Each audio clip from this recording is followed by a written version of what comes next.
Kwa hiyo watasema kweli hela imepotea, itapotea tu kweli. Kwa sababu mwanzoni nilifikiria, kwa sababu wapo watu waliokuwa wameficha mahera, nafikiri nichapishe hela kusudi yakaozee yale mahera kule,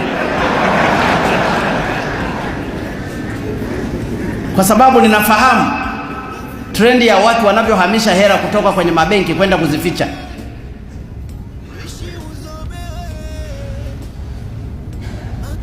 Kwa sababu wanaogopa ati nitazijua hela zilizoko kwenye mabenki. Wewe kama hela ni yako, ni yako.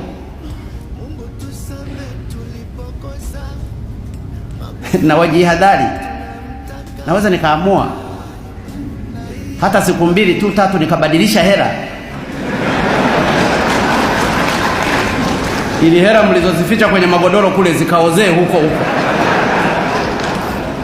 Ninafumu zichukue hizo hela mzipeleke kwenye circulation, zikafanye kazi za watu, zikajenge uchumi. Na hii message iende clear kwa wale wanaojitahidi kuficha hela. Lakini nataka niwaambie hakuna hela ya bure, haitapatikana.